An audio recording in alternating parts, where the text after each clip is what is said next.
Zach Selman said, as we continue to invest in excellence at Mississippi State, the future of our football program is incredibly bright with the addition of Jeff Lebby at the helm. I'm confident that Jeff is the perfect leader for the next exciting chapter of Mississippi State football.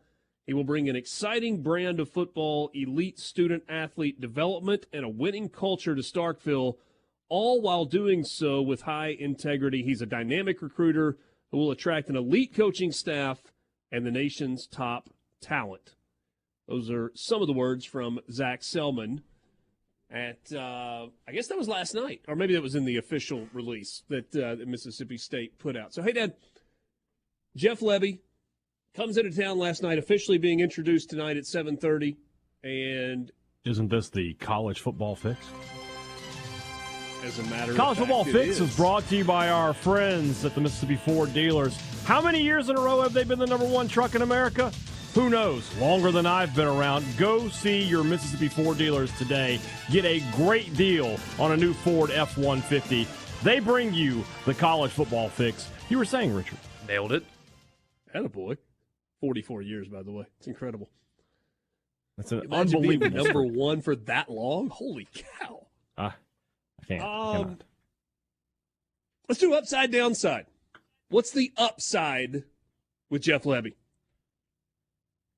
Elite offense. And a guy who I think has a chance to be the best recruiter State has had as the head man in quite some time. Moorhead liked recruiting, but the rest of his staff kind of let him down. I think Lebby is a guy who puts a better emphasis on it. Mullen obviously didn't care. Leach didn't really care. I mean, it's just truth. I mean, they were not get out in the streets and recruit kind of guys. They weren't. So that's the upside, is that State can finally have an offense that they can put on the field to count on game in and game out. And in today's college football, that's what wins games. Okay. Is there a potential downside? Yeah. That he's not ready to be a head coach, that you're going to go through what you just went through with Zach Arnett on the other side of the ball, that you get a defense that, he puts too much emphasis on offense, can't put a defense together that stops anybody, and you get an inexperienced guy who makes mistakes, and you're doing this again in 3 years. There's never any guarantees for sure, and when you got a guy who hasn't done it before, he's got no track record as a head coach, that has to be a concern. I think about the people under which Jeff Lebby has worked. And to me, the biggest difference in Zach Arnett from an experience standpoint and Jeff Lebby from an experience standpoint, with Zach Arnett, he had been at one program. Right? He had been at San Diego State. And then he joins Mississippi State, and that was the breadth of his experience. Maybe I'm missing a stop somewhere along the way, but basically, that was it. Yeah. With Jeff Lebby, you're talking about an extended period at Baylor. I know I'm not making the jokes. They're not funny. But that was a successful on-field program. I understand there were problems at Baylor. I get it. But that was one experience moment in his life. He's at UCF under Josh Heupel. Josh Heupel, he watched Josh Heupel make the transition from offensive coordinator to head coach. Remember, because Josh Heupel followed Scott Frost. He had been Scott Frost offensive coordinator. He goes into the head coaching spot, and so he watched that transition from offensive coordinator to head coach. He goes from UCF to Ole Miss. It's an entirely different experience working under Lane Kiffin, but it is another unique experience in his coaching journey. And then he goes to Oklahoma and once again watches a coach transition from a coordinator to a head coach. So my guess is, and it's just a guess, but my guess is that Jeff Lebby has seen some of the pitfalls that guys deal with when they are making the transition from coordinator to boss. And if you're a Mississippi State fan, what you hope is that seeing those with Heupel, with Venables, and kind of that breadth of experience that he has seen, that he is ready, and he can avoid some of the mistakes that they made, then inevitably you're going to make when you're a first-time head coach. But some of those he can avoid because he's seen them. His resume, as we see here today, is better than what Dan Mullen's resume was when Mississippi State hired Dan Mullen. That's not to say he'll be the next Mullen, but that's what the hope is, right? Is that you've hired a guy that you can squeeze 8 to 10 years out of, and he can bring some stability and some success to your program. You know, and the fact, I think Borky said this earlier, is that, you know, he's with Heupel, he's with Kiffin, right? So there's going to be that, well, who's really running the offense and who's doing this? At Oklahoma, this was his offense. He's running the offense because he had a defensive head coach. He had a defensive head coach who did not interfere with his offense, or at least if he did, it was like, be more aggressive, because that's all Oklahoma was. And you got to see the full breadth of him as a play caller. So I feel pretty confident that if nothing else, Mississippi State is going to be much better offensively. And if they can just be what they are year in and year out for the last 2 decades defensively, they should be okay in the long run. But you're asking them to be what they've been for the last 2 decades or close to it defensively while playing an altogether different style offense than Mississippi State has ever played. Because the fact is, when you run the tempo style offense that Jeff Lebby's going to run, you stress your defense in a way that they have not been stressed before. Because that's a misnomer about Mike Leach. Air raid did not mean tempo. Right. He controlled the clock. He was a ball possession offense through the short passing game. Yes, you're going to have more depth on defense than you've had in years past, and you're going to have to be able to adjust quickly because you're going to be back on the field quickly, you know, if everything goes according to plan. But so that's why I think his defensive coordinator hire will be very interesting. Do you find a guy who's coached under these kind of situations before and bring him in because he has some experience at it? What would be your wish list for defensive coordinator? It's an interesting question, because I didn't say it was a good question. I just said it was interesting. Yeah. Well. Because I don't really know the answer, to be honest with you. I feel like there's a lot of good young defensive coordinators out of there, but there's a lot of good experienced defensive coordinators out there. And I think Lebby might lean towards experience because he is a new head coach. He might want to get a guy who's sort of been through it before, maybe even been in the SEC. A name that has popped up to continue the let's rip off Ole Miss theme is DJ Durkin. That name has popped up a few places as a potential candidate for Mississippi State. On that front, beyond that, because I've seen a lot of State fans excited about that prospect. A&M's, they were really good at tackles for loss and sacks, right? That was something that they were really good at. But they had 10 5-star guys. Right. I mean, the defenses were they were good, like statistically and all of that. They were good, not great, and you're not going to have 5 stars all over the field. So is that really like the guy that you're going to get jacked up to have show up to your place? What I would say is in 21 when Durkin was at Ole Miss, that Ole Miss defense was okay. It was pretty good. Sam Williams turned into a superstar. And you hope that with Lebby and his staff that you can recruit better as it is. You hope that maybe you can come in. Mississippi has a lot of great defensive players year in and year out. Maybe in this late stages you can flip one of the 4-star guys that Ole Miss has right now. Don't know if that's a possibility or not, but you hope maybe you can upgrade your talent and sort of go from there. But that's just one name that I've seen. I don't know if that's the way he's going to want to go at all. Maybe. The Lebby hire is not the same as the Mullen hire. Mullen was a successful offensive coordinator at a championship program. Lebby is not that, thanks to the state AD for Arnett 2.0 and ensuring Ole Miss's dominance for years to come. That does not appear to be an opinion shared by many Mississippi State fans. Let's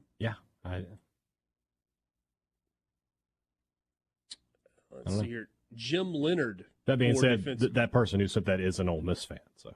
Oh, okay. Maybe he was just pretending to be a State fan. Or maybe previously he's been pretending to be an Ole Miss fan. I don't know. Jim Leonard for defensive coordinator. Jim Leonard, the former Wisconsin defensive coordinator?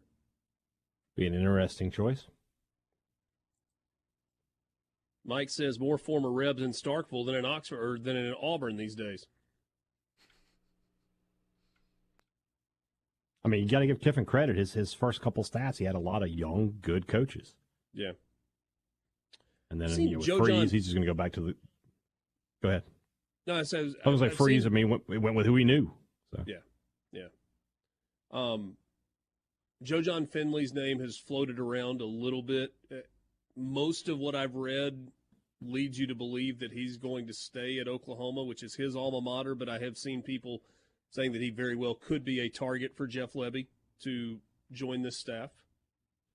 Could be. I've seen his name, but I agree that most of the smoke seems to say that he'll stay at Oklahoma. In terms good coach, of, though. Good recruiter. Yeah, in terms of currently on the Ole Miss staff, I have seen people float John David Baker's name out as somebody that Jeff Lebby might try to poach. Yeah. I don't know if that's the right word or not. That's the right word. I remember the last time. It's the right word. Yeah. If I remember the last time it's gone that way. I mean, Ole Miss a few years ago hired, what was his name? The defensive line coach. From State.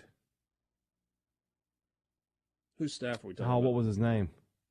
Moorhead's? So maybe he came in after Leach came in and State didn't retain him. I don't remember his name was. He was there for like a year. He was a Mississippi guy. Was it? No, but Buckley did go from Ole Miss. Or did he go from Ole Miss to State or State to Ole Miss? He went from State to Ole Miss. I think that's right. Yeah. I can't remember that guy's name. We get a question that says, will State retain Bumpus? Don't know yet. Possibly. It's a guy that would make sense. No idea. No idea what the relationship is like, if there is any relationship at all. But a guy who played at Mississippi State, who is considered to be kind of one of the young rising recruiters, spot on the defensive side that might make some sense. Yeah. Think there's a chance that Greg Knox stays around? Deke Adams is who I'm thinking of. I don't know. Knox was just an analyst prior to being elevated interim head coach. Yeah. Certainly a beloved figure in the Mississippi State family. So it feels like if you're just going to keep him around at that same position or some sort of similar off-field position, that wouldn't be much of an ask for Jeff Lebby, but that's going to be his decision.